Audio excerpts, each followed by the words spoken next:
How's everybody doing? I want to welcome you into the Opinionated 7-Footers Podcast. I'm Ryan Hollins. You see my broadcast partner right there, Brennan Haywood. Yes, and we got a special guest here today. My dog, my man from the city, 12-year NBA veteran. We're looking for 13, baby. We're looking for 13. Shout out my dog. He was the 16th pick in the 2007 draft. USC product, we're not going to hold them against them. We're UCLA and Carolina guys over here. Nick, Swaggy P, Young. What's going on, Nick? Hold on a second, Nick. See, I got to stop Ryan real quick because he didn't introduce you the way he's supposed to. And it's not his fault because he don't know no better. All right? See, I'm an NBA champion, so I understand when another champion comes on set, you got to say NBA champion Nick Young. See, he in the no ring section, so he don't know that's what you're supposed to do. I just says we all the same. I just saw us we all the same. Yeah. Like we all played plus 10 plus years, we all the same. That's how I see it. NBA champion. It's, when you go win a ring and you do the parade and you make it that far, it's like a different feeling. You might not never experience that. No, he definitely don't get no ring no more. He retired just like me now. Man. Hey, Nick, let's get to it a little bit, man. People don't know me and you go way back, LA guys. Well, you're a Valley boy. I'm a Valley boy now. I live out here now. You and Frank and everybody and Gilbert, y'all brought me out here finally. But the first time I saw you play, Nick, I went to an AAU game of yours, and you probably didn't know this. It was you, Farmar, Lorenzo Mata. Bryce was on the team that went to play in Oregon, probably played it. And when I first realized you were different, it wasn't just you crossing over and shooting. Jordan Farmar threw you, y'all were playing for the Pumps, he threw you a lob from half court, and you caught that thing effortlessly and reversed it. And I tapped my boy at the time and was like, hey, he different, bro. He different. Man, dang, that was the days. I was supposed to come to UCLA, too. I remember that. I was. They ain't have the same money that USC had? Wow, Y'all had too many guards for me at the time. Y'all had Bozeman, y'all had Follow, Ship, Dijon. I was like, God, I'll take my chance. Dijon Thompson, hey, he was supposed to be cold too. Yeah. So I had a lot of guards. Farmar, I didn't see myself. I didn't feel like fighting for spots. I just wanted to make it. I just wanted to go. Hey, so you didn't go to UCLA because they had a lot of guards. Well, what made you pick USC? You just didn't want to go far from home, or what was it? For real though, USC's been like my dream school. My household always liked the Lakers, UCLA, and I always been like the opposite, So man, I wanted to bring USC on the map. I felt like there was an underdog like me at the time, so I wanted to, put them on the map. I wanted to had that rivalry still going with Jordan Farmar too. So, hey Nick, I gotta throw this to you, man, because a lot of people don't know this, but when you were at USC, I want to ask, and I always get on you about this because you Nick to me. I'm not referring to you as Swaggy P, okay? When did Swaggy P come? Because when we were in college, it was the era of baggy shorts, white tees, do-rags. You either had waves. You had braids. And I remember you just start growing your hair out of nowhere and was like, man, let me just cut a little off the side, keep growing it. You came to attract me with some tight pants on. I'm like, this dude is a real rock star. When did Swaggy P come about? When did you, because it wasn't popular at the time, you was like, I don't care what y'all think, I'm swagged out. Hold on. How did you come up with the name Swaggy P first? Where did Swaggy P, you and Nick Young when we went DC? Came to me in a dream. It came to me. God gave it to me. I'm heaven sent. You better stop it. Stop it, man. Where did Swaggy P really come from, man? I'm going to be in the next testament. Nah. They got the New Testament and the Old Testament. Ain't no more testaments. Where did Swaggy P really come from? Prophet of swag. Okay. But if you can't give it to us, did you name it? It was something I was playing with on the internet, on Twitter. And then it just caught fire, so I just ran with it, I really did have a dream. Like, God came to me in a dream. He was like, I'm going to name you Swaggy P. And I was like, are you sure, God? You think this is, the one? And he was like, yeah. And I was like, you know what, you might be right. I'm gonna test it out first, guy, because I don't really know if you're right. So I tested it out on Instagram, and yeah, it worked. Man, people going, man, don't get our podcast struck down by lightning, man. Don't do that to us, man. This is Nah, man, sacrilegious. guys play like that. This is sacrilegious. No, but I remember in college, I did the mohawk, and people thought that was different. When I went from LA to the Valley, I started seeing like a different culture. Like the jeans started getting skinny out here. They were like Vans. I went from like the neighborhood I grew up in, like from like gang related to out here where it's like it was a little more comfortable for me.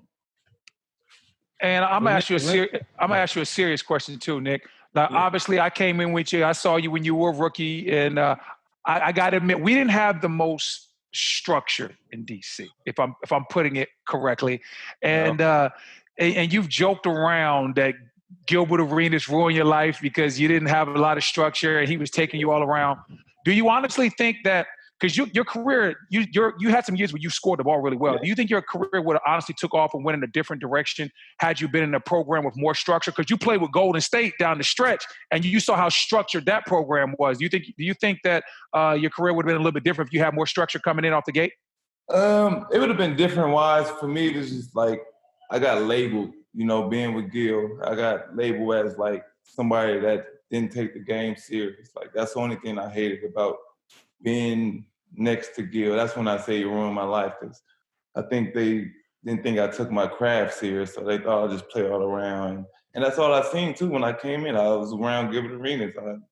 He stole my car and ran it into trash cans and shot my house up with paintball guns. And, you know, I thought that was fun. I'm like, this is the NBA. This is what I came into. Yeah, it was crazy. Like, I stole his You thought that was what the NBA was, huh? Paintball fight? I stole his black car and bought like two iPads and computers and shit. So that is true. I remember that. Yeah. So yes, that happened. He stole Gil's black card and started charging stuff on it. You know that's a crime. Before you admit to that, you might need to make sure the statute of limitations has gone past. That's a crime, bro. It's been passed. He told me to go buy him a iPhone. So, you know, back then, you know, Gil needed probably needed an iPhone. And I was like, you know what? He got the money. I might as well ball out.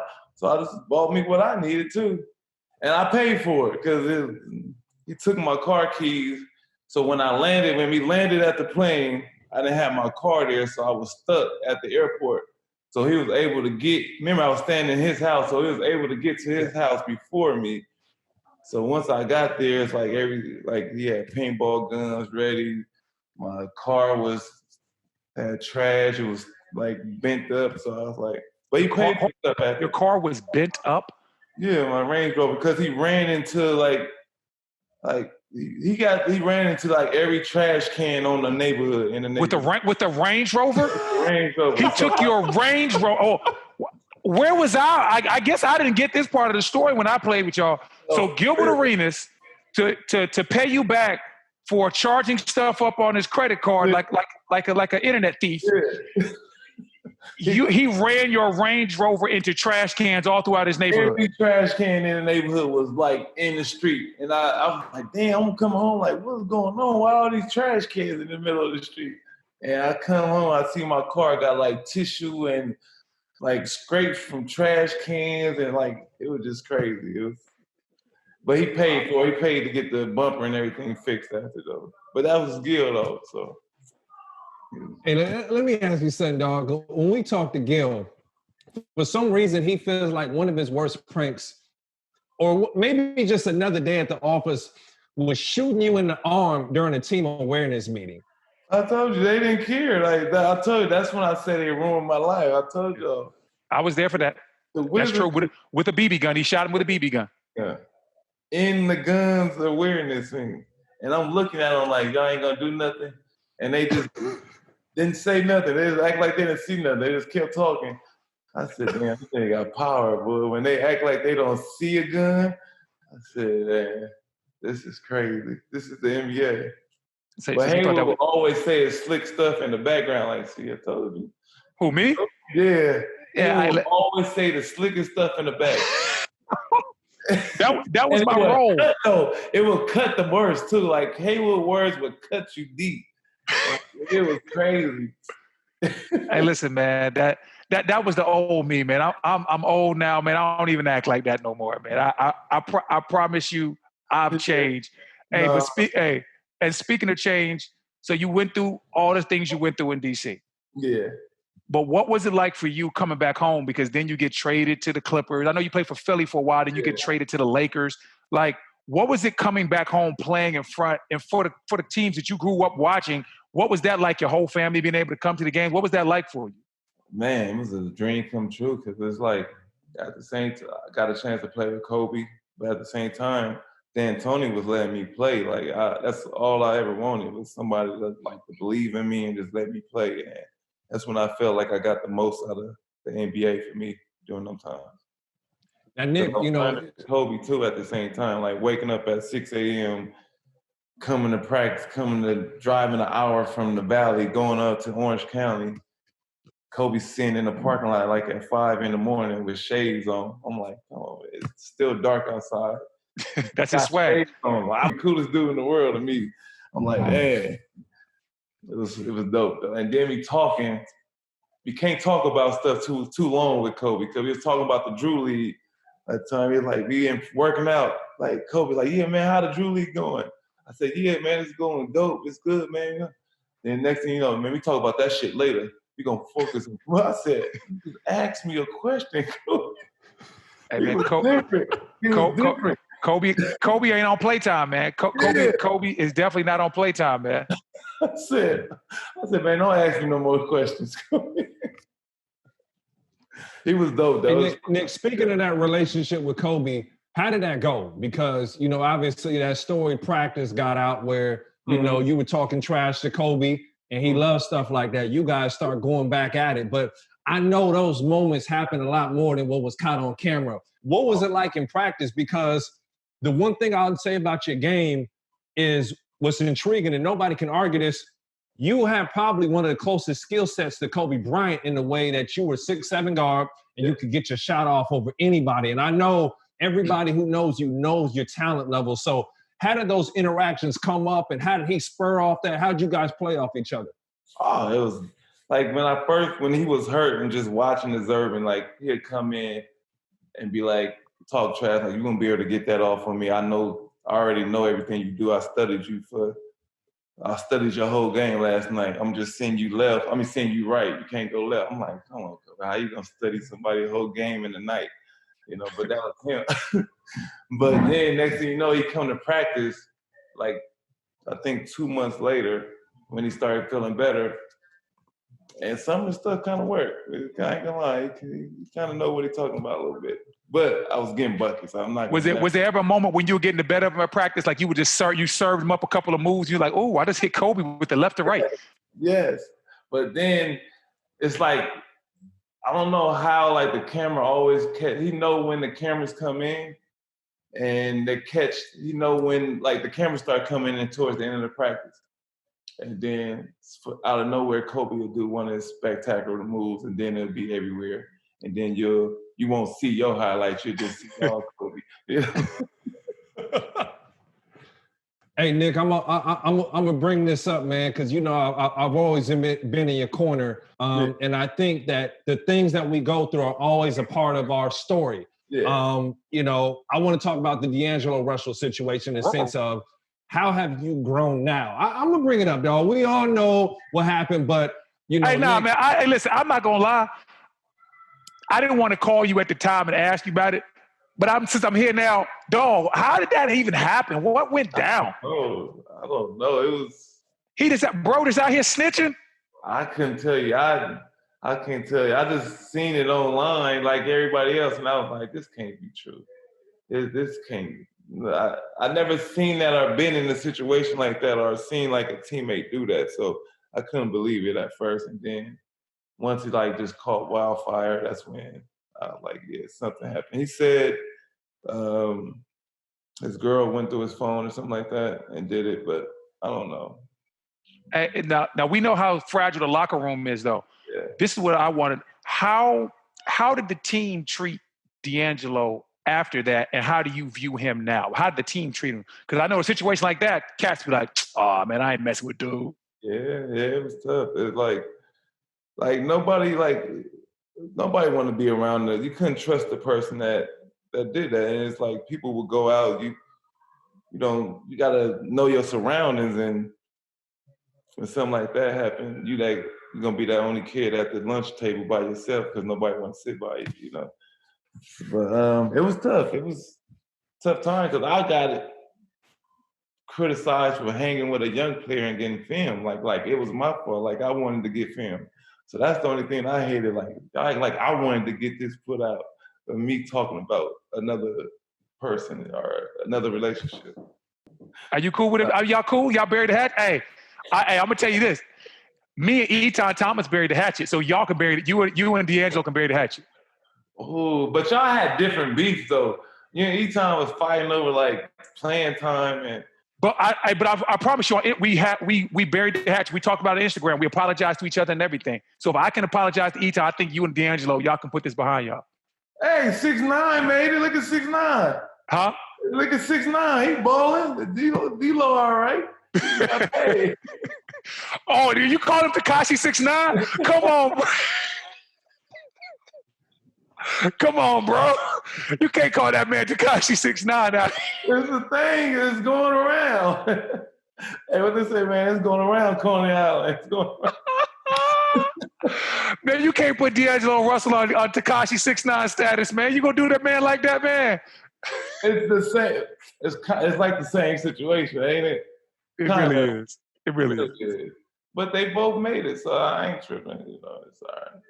Yeah, I mean, like I said, like you get older and you learn from lessons. You know what I'm saying? I think you got the opportunity to still play some years in the league. It has to be a blessing in disguise where the NBA opens back up. So, obviously how you taking those opportunities as they come along, just seeing that, hey, the NBA we thought free agency was done, playoff rosters were done, but going into the bubble, I'm going to just ask, what's your mindset going in? I think you look at that tragedy, you're looking towards triumph. And like, dang, like you talk about God's blessings, these things are coming back full circle. Have you been contacted by teams? What's that looking like? And how'd you just get the news that, man, the NBA's back? A little bit of both. I've been, my agent been talking to teams and, hopefully something happened. I've been in the gym working. I'm not ready to hang it up yet. I feel like I could still, play this game for a while, And I don't like the way, it ended for me. So I don't want to end on that note. I want to end like how I want to end. I want to go out like how I want to go out. So. Yeah, and that's that's a little bit of a somber note, but you know what, man? I'm gonna pick your spirits back up. Yeah, I'm gonna walk you to your Golden State years. Yeah. I'm gonna walk and so, what did it feel like to be a part of a championship level team, day to day? Just see the differences, because bro, I was so happy for you and JaVale because I understand. We were part of a 19-win ball club, dog. When you win 19 games, you don't think you ever gonna see the light. Like you can't eat. Like honestly, I told one of my friends, like, man, I never thought I'd win a championship. I just thought I just happy to just be my championship. Just be that I'm rich. You know what I'm saying? Straight up, I never thought I'd win one. When you on a 19 win team, you're like, man, at least the check's coming because man, that's about it. What did it feel like to be like, man, go from 19 wins to an NBA championship in that environment? Oh man, I ain't gonna lie. It's like. It felt like a family. It's like a dream come true because, like, every kid you grow up, you want to win a championship. So, me being on a team with Steph, with KD, and like the karate on the team, and you can see the difference from even from practice. Like they know they going that far, so they take days off. Like they don't practice 3 hours. They critique.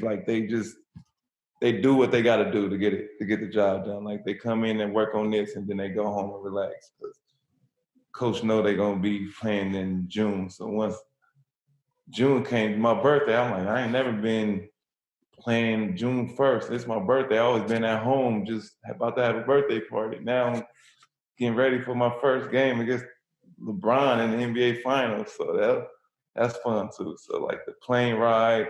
They give your family their own plane. Like, it was dope. It was a great experience. I ain't gonna lie.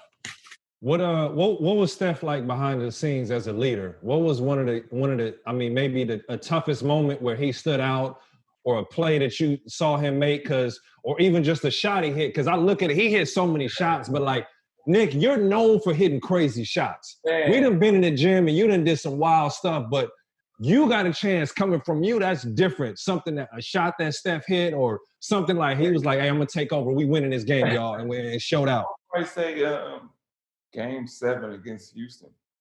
That third quarter, it was just amazing. Like, we went into the locker room, I think it was down 10, or we started off down like 15 or something. And when they was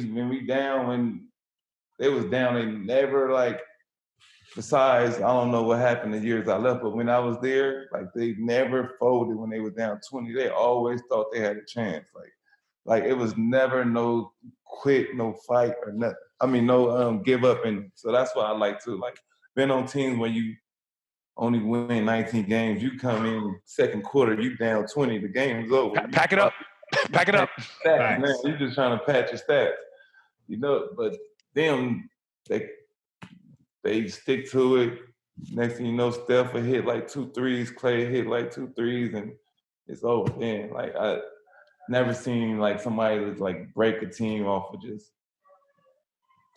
hitting threes constantly back to back like that. It's crazy. Like, who are you closest with on that team, man? You know, every team you got your guys, but who are your guys?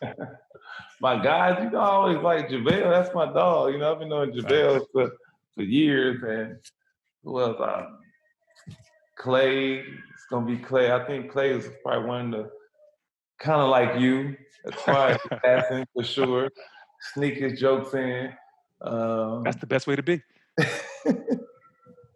KD is KD. He gonna give you one great something KD gonna say on Instagram that's gonna lead into the locker room cracking jokes. So is he gonna say it from his account or his burner? I was there then too, like that. So from that was that. But like everything like stayed in the locker room too. So that's the only thing I like that too. Like it was a family. They went out as a family. They took their wives together places. Like it was like some weirdo. Let me ask you this, because I'm glad you brought that up. Did that mean something to you to kind of be able to trust teammates again?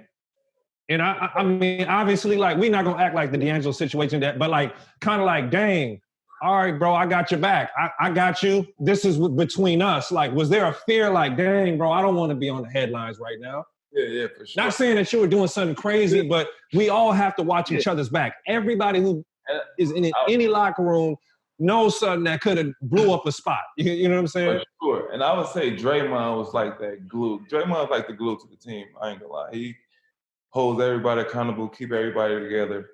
Something happened, he'd be like, man, don't worry about that, and keep going. Don't let them get to you. Like, Draymond was one of my closest friends on the team too. So talking trash, he does that to everybody. So it don't matter if it's Steph, Clay, KD. He's that leader for real. Nick, Brendan talked about being happy for you and JaVale, and I share the same sentiments. What's the biggest misconception about JaVale that you got a long-lasting relationship with him, you know, through those times? What's the biggest misconception that people don't know about him that you know? I just love the fact that he's changing who people think JaVale is right now. As he works, he's posting videos, he's been working. I think he gets it now. Like, when he was a rookie, he was trying to do too much. His main thing is like, I'm trying to show my all-around game. I want to dribble. I want to do all that. Now he's sticking to what he do best. So, like, catching lobs, rebounding, blocking shots. He's not trying to bring the ball up court and all that. So, and what really like that is Shaq and the Fool. I hate to admit, like, Shaq and the Fool played a big role in to kind of people thinking JaVale is a joke and all that. But JaVale can actually play. Yeah, he can play. JaVale's actually, like, people think JaVale is not intelligent because of Shaq being a fool. JaVale is very intelligent. Very intelligent, very talented. You know, man, like, I told you, man, like, I feel bad for you and JaVale, man, because y'all came into a Wizards locker room that just wasn't very stable, man. And JaVale was trying to do too much, but as a vet, we didn't pull him aside and really just be like, dog, you can't do that. Like we were all trying to get ours. So like I said, that's why I felt so good to see you guys win that championship. And speaking of you and JaVale and winning a championship, was JaVale the one that told you to wear the bathrobe to the parade?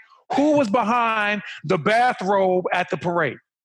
That was just me. I already had that calculated. I was like, what I'm gonna do if we win. I gotta be swaggy. I can't. Gotta go down. Gotta be me. So what can I do to be swaggy? So I was like, wear a bathrobe. Let me do this because somebody already had the shirt. JR did the shirtless, so I didn't want to copy nobody else. So I had to do me.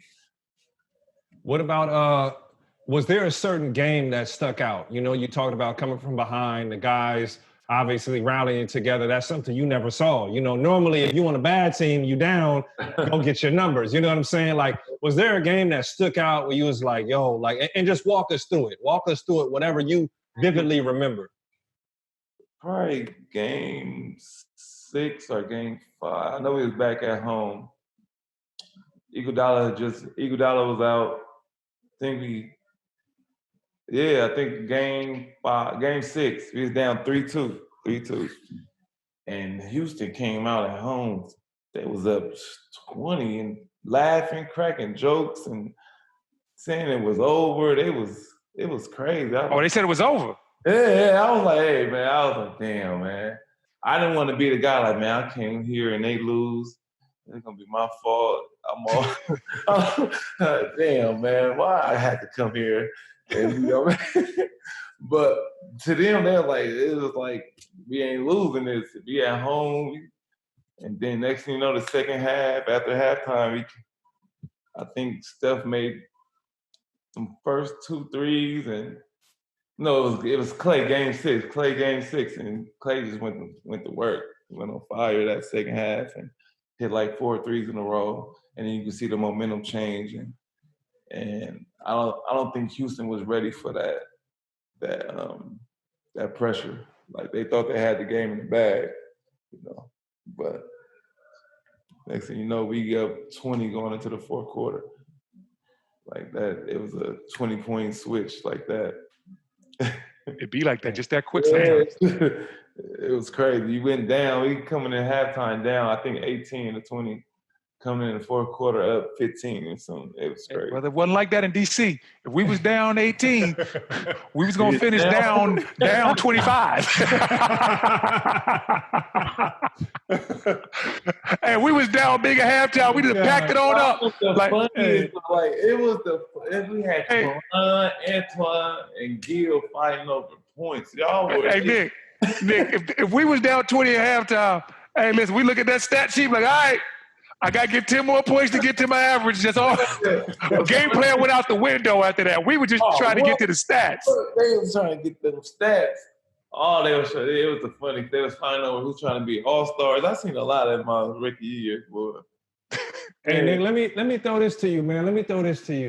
You talked about Draymond being kind of you called him the glue, right? Yeah. The leader. Yeah. What was the differences between Steph's and KD's leadership during that championship run? I think Steph just always stayed positive.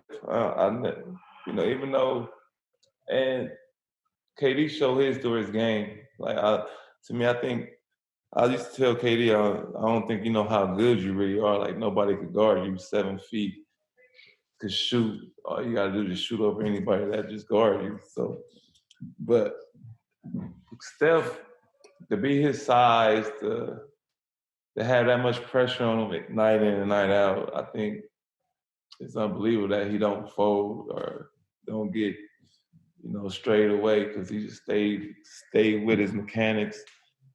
I see him practicing the same shots he shoot every day in practice. Like, he really don't miss. Like, he really one of the best shooters, I ain't gonna lie. Like, they used to have shooting contests, Steph and Clay. And who would win that? I used to try to get in. Why? Hold on. Hey, Nick, you can shoot. Hey, Nick, don't get me wrong. I roll with you. You can shoot, but them boys right there, hey, that's another level. So I'm like, then it just turned into just looking like, damn, I was just like, damn, who could shoot really the best? And it's hard to really, you can't, like, it's hard to say one is better. Nah, Nick, pick one. You were there all year. You saw them shoot. You saw the shooting competitions. Who was the better shooter, Clay or Steph? It depends on style of shooting. Like, Steph could shoot off the dribble better than Clay. If I'm catching and shooting, I might do Clay. But all around shooting, I might say Steph. Okay, that's fair. Let me ask this, bro. Hey, what was the shooting game, though? Tell me what the game, because if you just go around the horn, they both going 50 or 50. Like, what shooting game were y'all playing? They used to have to back up. Like, you didn't shoot from a regular three, you'd back up, or you'd do a move and shoot off one leg. Like, it was a different type of, because some days Steph would go like 20 for 20 or 30 for 30, don't miss after practice. And then you had the days when Clay would do the same thing. And it's just like, but every day, every day before practice, Clay would make a half-court shot from from the free throw to the other side and shoot it regular and make it. Every day he would start practice. Every day he hits a free throw from the other side of the court. Stop playing. I promise you. I was shocked. And you tell me he wasn't throwing it. He was shooting it. Shooting it. Like, he had to put it more. It wasn't no throw. It was a form shot. I'm telling you. It was crazy. Him and Zaza used to try to do something, but Zaza can't shoot. Nah, come on, Zaza. But I ain't gonna. It was amazing. Something I never seen before. Every practice, that's when I knew like they could do stuff like that, like doing like stretching, Steph shooting half court shots while I be stretching, shooting half court shots and nailing them. I'm like, this is different. Like, I come from, I thought, well, y'all didn't really shoot threes in the Wizards. Y'all had Karan that used to shoot mid range. Yeah, the game was different. Yeah, the game was different. The game was different. Everything was the game. Huh? Used to do layups and shit like this. That's what. Hey, fam, I don't know how Twan used to get them jump hooks off. I don't know how Twan used to make those. He used to get those jump hooks off so quick, and sometimes, like you're right, he wouldn't even be looking at the basket. But yeah, it was a different time, and it was like practice is more looser. It ain't as strict as how the times was back then. So you can tell Kerr gets it. And I didn't realize this too, man. I didn't realize that you put KD out of the NCAA tournament. Did y'all joke about that at all? Like, yo, fam, I sent you. I gave you that quick exit. I ended his career, his college career. Did you tell him? Did y'all ever joke about that? Did y'all ever discuss it, or you just let it ride? No, I always crack a joke about that. The funny thing is, I asked for an autograph after that game too. Hold on, you asked for an autograph for like yourself or like somebody else? Hold on, hey Nick, hold on. Did you ask for an autograph for yourself or like one of your family and friends? Yeah, I knew he was gonna be KD, so I was like, you know what? I put him out of college. Let me get your autograph.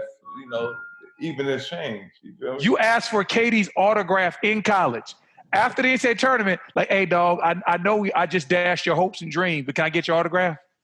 Are you serious? Who are you? Who are you, man? Hold on, and he gave it to you. Remember that too, yeah. He gave you the autograph? He was like, you serious?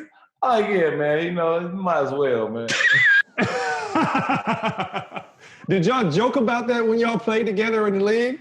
Yeah, for sure. Oh, dog, you can't put nobody out in the NCAA tournament and then say, hey, dog, can I get your autograph? That's disrespectful. I knew he was going to be the number one pick. I like, man, Oh, my goodness, man. I might have fought you, man. I wouldn't give you my autograph. I would have thought you was clowning. Hey, Nick, speaking of star love, let me throw something out to you, man. Obviously, I heard you just found out you and Kendrick Lamar are cousins. Yeah. I've been looking at you. I kind of see the resemblance, dog. Have you guys chopped it up? Have y'all spoke? Because that's like, y'all genes are crazy, bro. Right? Nah, like, the funny thing, he used to try to hoop with us back in the day, like in high school and all that. I didn't know he was a rapper at the time. He used to like come to practice with us and hoop, but he was just always shorter. Like, but then next thing you know, I'm playing. We ain't talking a while. Next thing you know, I hear a song. I'm like, that's not my cousin right there. that's. And I'm like, yeah, that's my. They don't brag. I'm like, this is my cousin right here. It's the best thing I ever. But I didn't know it was him for like 5 years because we ain't talked for like 5 years. The next thing you know, he's the man, really. Kendrick Lamar. He need to drop an album though, man. I tell him every time, got to drop something. Hey, man. Hey. Nice. Hey, listen, man. You gonna jump on there and drop some bars on his next album? Yeah, man. I got an album coming out too, man. Nah, you serious? What you was about to say? Go ahead and say what you about to say. Nah, go ahead. See, what if I wasn't serious? What if I was serious? Hey, no, man. I'm just saying, if you gonna jump on Kendrick's album, maybe you could get a feature from your peoples. You know your peoples be rapping now.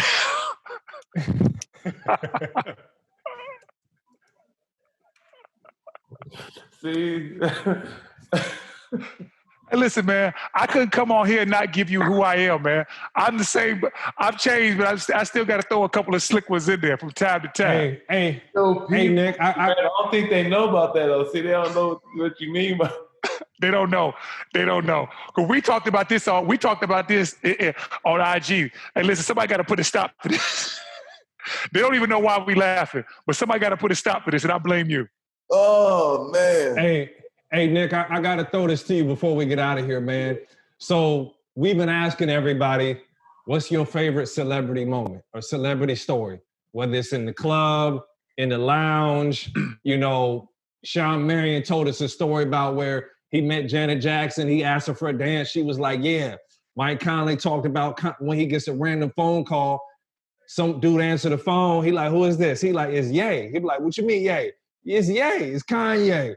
I ran across Prince in the Minnesota club one time. You know what I'm saying? You've been from Chocolate City to LA to the Bay to the parade. You got to give me a celebrity story where someone blew your mind or you met your favorite said like, yo, are you kidding me right now? So talk to me, man. What stands out of you? Because I know you got a few. I know you got a few. Listen, you played for the Clippers and the Lakers, so I know you ran across. You had some star moments. I don't got PG stories, you know. No. We need PG. We don't want nothing rated R. Yeah, don't get wild. Don't get wild, Nick. Don't get wild, Nick. And we don't want the BET uncut version. We want the regular. We want the regular version. My life, I'm pretty good. It's like little Dennis Rodman. Like that's, you know. You met Dennis Rodman? Yeah, like he told me I was like him, you know. So that was like a big thing. Where'd you meet him at? Some random place, you know. Just somewhere where you will meet Dennis Rodman at. Just think of that. Just picture somewhere strip club. Okay. Strip club. Is it a strip club? Yeah, it could have been. Could have been. Hey, hold on. So Dennis Rodman, you guys spot each other. Y'all in the VIP or what? And he comes up and he's like, you're like me. Yeah, man. Did he hand you some wands? It's like an honor to hear that, you know. All right. Dennis, of all the stars, Dennis Rodman. That in LA, Dennis Rodman, the biggest star you seen. What did you want? I had Rihanna say something to me. Hey! What happened? What did Rihanna say to you?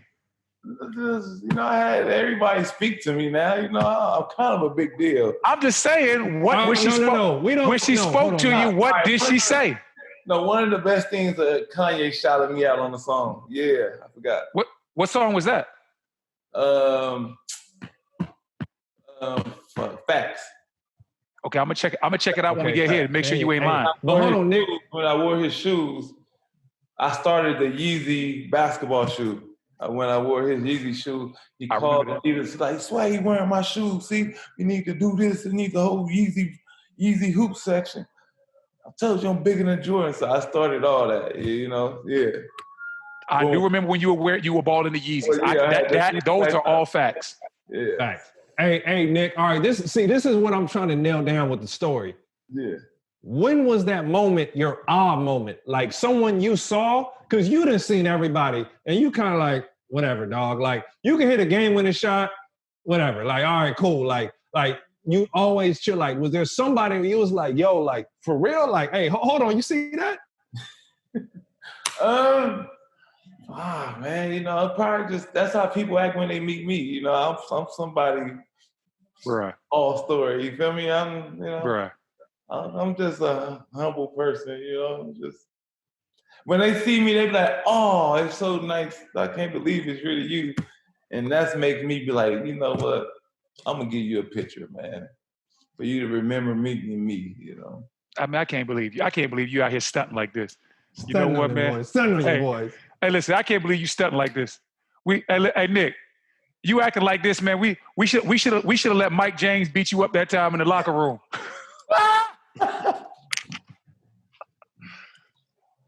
Oh, Mike James used to, man. Why? Hey, we gonna get out of here on this one, but Nick Young almost stumbled into the crazy situation where Mike James wanted to attack him. But luckily, he had good vets like myself and Deshaun Stevenson. We saved him. Oh, man. You do know Mike James was mentally unstable at the time. What made you talk crazy to Mike James? I don't know. He's just being in that locker room. It just brings the worst out of you in that time, man. Y'all was just messed up, man. Hey, Ryan. You had a lot of doing and ruining my life. Like that whole Wizard situation. Like Haywood, Gill.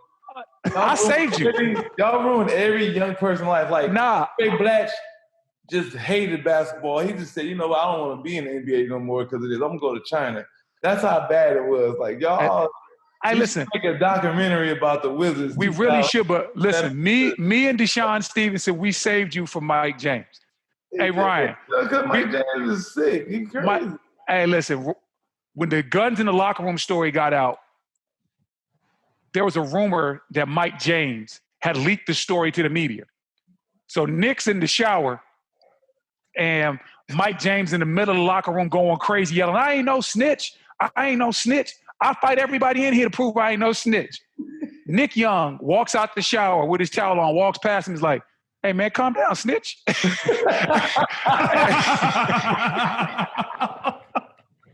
Mike wanted to kill him.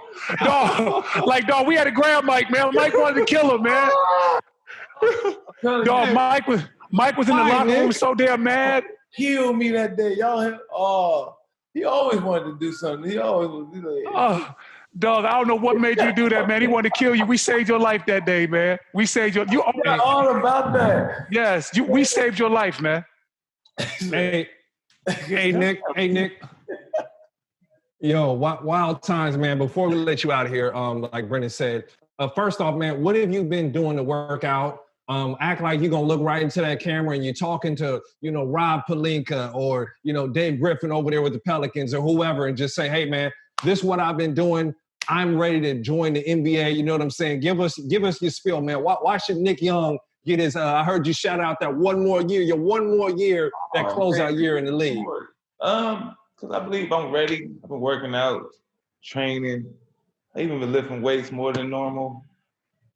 I'm just hungry, man. I want to play. I'm tired of sitting at home and just watching. I feel like I got more to offer, This ain't it for me, I'm nice, man. Y'all, if y'all need buckets, come to me, man. I'm here. I'm right here. I'm right here in LA, waiting for that phone call. Yeah. That's what's up, man. Hey, listen, I hope you get another shot because I know you're going to make the most of it. You can always score the basketball. There's some teams that need buckets. So I hope that phone definitely rings. Thanks for rocking with us. We appreciate you coming on, man. My guy, Swaggy P, NBA champion.